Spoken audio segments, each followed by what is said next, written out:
expulsar demônios e curar enfermidades. Dois poderes. Tá vendo? Eles não iam ressuscitar mortos, eles não iam falar línguas, porque ainda não era o momento. Mas dois poderes eles iam experimentar: expulsar demônios e curar enfermos. Expulsão de demônios e a cura de certas enfermidades com a unção de óleo. Por que esses discípulos têm que levar óleo e ungir os enfermos? E os enfermos dali vão ser curados. Porque Jesus curava com o quê? Com a imposição de mãos. Então há uma nítida diferença entre o que Jesus faz e a limitação que os seus apóstolos têm, aqui no contexto de Marcos, ok? Então Marcos quer mostrar que Jesus tem poder nas suas mãos para curar impondo as mãos. E os apóstolos enviados em missão, eles expulsaram demônios, mas não eram todos os demônios que eles podiam expulsar, você sabe disso, há essa história também, né? Mas eles curavam os enfermos ungindo com óleo, certo? Então lembra, isso é uma missão especial, eles estão recebendo esse poder, não é para você sair fazendo isso, né? Você não tem essa autorização de Jesus como eles tiveram naquele momento específico. Então, Jesus curava imediatamente com a sua imposição das mãos. Chegaria o momento que os apóstolos também curariam dessa forma, mas ainda não era o momento, eles estavam apenas no estágio, né? No estágio você faz tudo? Não, você não faz tudo, você só treina um pouquinho do que você vai fazer. Então os 12 deviam começar a confiar nas provisões divinas que surgiriam no caminho, mesmo em meio a algumas rejeições. Aqui você vê que os apóstolos seriam rejeitados em algumas cidades, não é isso? E eles deviam se preocupar com isso? Não, sacode o pó da sandália e vai para outra cidade. Deixa que Deus vai dar conta desses caras no dia do juízo, está vendo? E eles deviam levar a roupa do corpo, praticamente, só um bordão para ajudar a descansar no caminho e combater alguma fera que aparecesse, mas só isso. Só um par de sandálias, uma túnica. Não leve pão, não leve dinheiro, não leve bolsa. Por quê? Deus vai cuidar, amém? Deus vai providenciar. Eles têm que saber que Deus vai prover, amém? Eles têm que saber que a missão é de Deus. Deus vai financiar sua missão. Então, as bases para o trabalho da pregação seria uma família. Ele disse: a casa que vocês forem recebidos, vocês entrem e permaneçam nela até você se retirar daquela cidade. Está vendo como tudo começa de casa em casa, de família em família, né? Então as bases para o trabalho da pregação seriam uma família e uma casa receptiva. Eles deveriam aceitar serem acolhidos por quem pareceria os estar esperando, amém? É isso, essa é a grande missão. Você confia, então faça a missão. Os apóstolos foram e pregaram que as pessoas se arrependessem, né? E eles já sentiriam a cooperação divina com o trabalho deles. Jesus os treinou para fazer o que ele vinha fazendo, amém? É isso que Jesus fez. Eles iam fazer o que Jesus fazia. Agora, qual é a aplicação? Jesus foi rejeitado pelos nazarenos, mas ele se importou tanto com o fato, se deprimiu, minha terra, meus parentes, não. Jesus já esperava a rejeição. Então eu acho que quando uma pessoa se converte a Jesus, ela já tem que esperar a rejeição, amém? Pelos seus vizinhos, amigos, parentes, colegas de trabalho. Acontece muito, né, irmão? Acontece muito. Você chega molhado, batismo feliz em casa e você é expulso de casa, não é? Então, acontece. Então, se Jesus foi rejeitado, que dirá nós, seus domésticos, né? Então Jesus foi rejeitado pelos nazarenos, mas não se importou tanto com o fato, pois sabia que seria difícil de eles crerem que o Messias surgisse em seu meio. Imagina o Messias surgir do nosso meio. Glória a Deus. Imagine. Então ele focou então aonde? Onde Jesus focou? Em Nazaré? Não, ele focou nas aldeias circunvizinhas, Ele focou então nas regiões e povoados em redor e aproveitou para o quê? Enviar os seus seguidores. E se você também for rejeitado entre os seus, o que você faz? Dê o seu testemunho aos que estão em redor deles. E faça você também um estágio missionário confiando plenamente em Deus. Amém? Muito bem. Então, aí você tem um contraste com Herodes, A família de Herodes o Grande perdurara por muito tempo no poder, porque os israelitas os aceitavam, Então, em regra, os judeus não os rejeitaram completamente como como soberanos sobre eles. Existia até um partido muito forte em Israel chamado os Herodianos, muito influente. As pessoas que apoiavam o partido de Herodes, sempre no poder e no controle.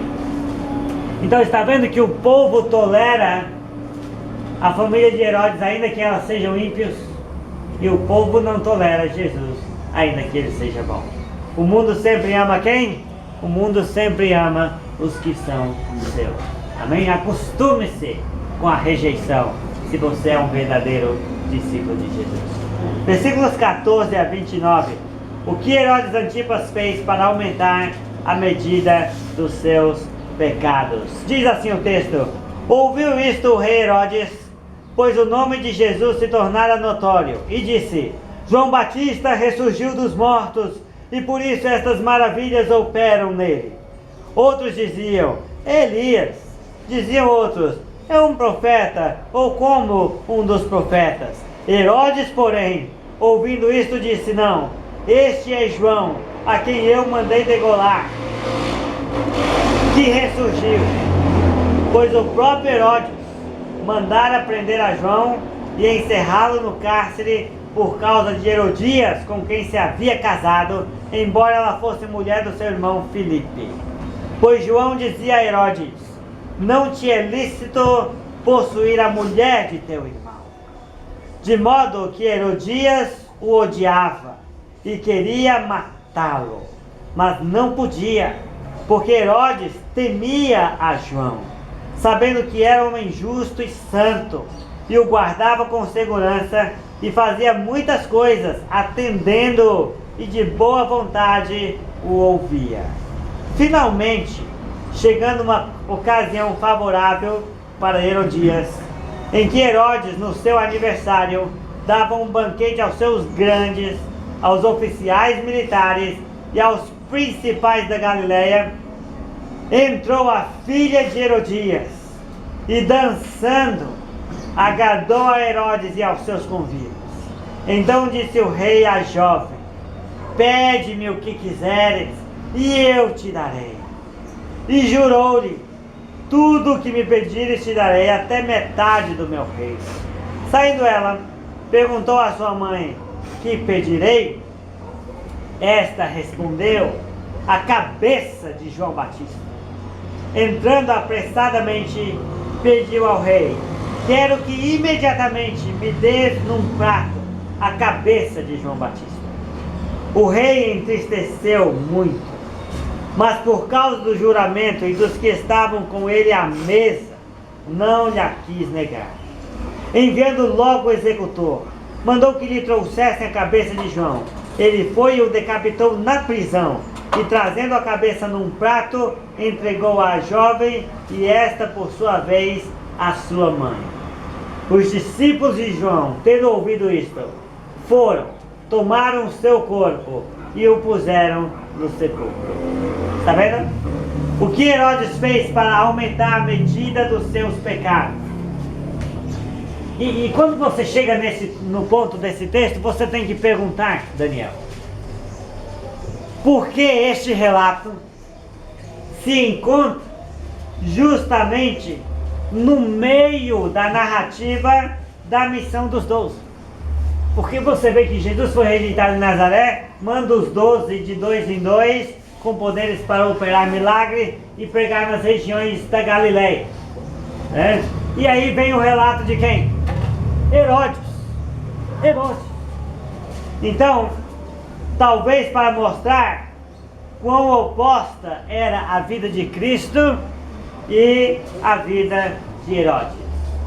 Jesus e seus apóstolos estavam trabalhando muito para ajudar o povo, amém?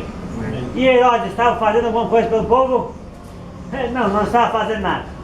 Herodes estava no seu palácio, cercado de bajuladores e manipuladores do seu próprio poder. E Jesus e os 12 estão onde? Nas aldeias, nos povoados, nas regiões circunvizinhas e nos campos. Então notamos em Herodes Antipas muitas fraquezas, as incoerências. Por exemplo, ele sabia que João era santo, mas o prendeu a si mesmo. Sabia que João estava certo, mas não mudou seu comportamento. Fez a vontade de Herodias, ao invés do certo. Herodes era vaidoso e quis aparecer diante dos seus convidados, oferecendo presente à jovem, quando ele era o aniversariante. Está notando? Ele era o aniversariante. Ele mereceu ser honrado com a dança. Mas ele, querendo aparecer vaidoso demais, ofereceu presente à jovem, quando ele era homenageado. Orgulhoso como rei, não quis voltar atrás em sua palavra diante dos convidados e imediatamente pôs fim ao último dos profetas do antigo Israel. Quando ele ouviu sobre o ministério de Jesus, o medo, a superstição e a consciência culpada o fizeram insistir em qual ideia? De que Jesus era quem? Era João Batista, que havia ressurgido dos mortos. Está vendo? Então, se a sua versão está reencarnado, então corrija. A ideia dele era ressurgido dos mortos. Então ninguém a princípio o convenceu do contrário. E talvez por isso ele nunca tomou a iniciativa de quê? De prender Jesus. Está vendo? Jesus vai pregar 3 anos e Herodes vai deixar Jesus. Né? Nunca tomou a iniciativa de prendê-lo. E ele não cometeria o mesmo erro 2 vezes. Né? No futuro, quando Pilatos lhe enviou Jesus, o que Herodes Antipas fez? Desprezou Jesus, pois Jesus nada realizara em sua presença e nem mesmo dirigiu a palavra para o rei Herodes. Está vendo? Então, a cena é de um filme de terror, não é? Uma jovem recebendo no prato uma cabeça ensanguentada de um homem santo e justo e entregando sorridente a sua própria mãe, que o recebe como um presente, o melhor presente que ela podia receber. Então esta era a família de Herodes. Bem-vindo. Herodes, Herodias, sua enteada e tudo mais. Bem-vindo. Te apresento essa família. Essa era a família dos Herodes. Nenhum valor eles davam à vida que não fosse as suas próprias, mesmo que fosse a vida de um santo como João. Jesus e seus apóstolos estavam trabalhando em território inimigo, e mesmo correndo o mesmo risco de João, ele precisava continuar a obra inaugurada pelo Batista. Amém? Então é óbvio que toda a bondade de Jesus e os 12 se contrasta fortemente com a maldade da família herodiana e as fraquezas do rei. Então, irmãos, vamos terminar por aqui hoje. Mas qual seria uma boa aplicação para nós? Não se iluda com os banquetes desse mundo. Amém? Não se iluda com as danças desse mundo. Não se iluda com a sensualidade deste mundo, com as promessas, com as coisas que o mundo faz brilhar diante dos seus olhos, porque por trás do brilho dessas coisas luxuosas deste mundo existe sempre o pecado, existe sempre a maldade que está camuflada no meio de tudo isto. Que Deus nos livre das suas tentações e das suas armadilhas, e que ao invés de preferir o mundo de Herodes, nós possamos preferir o mundo simples, humilde, de trabalho árduo de nosso Senhor Jesus Cristo. Amém. Glória.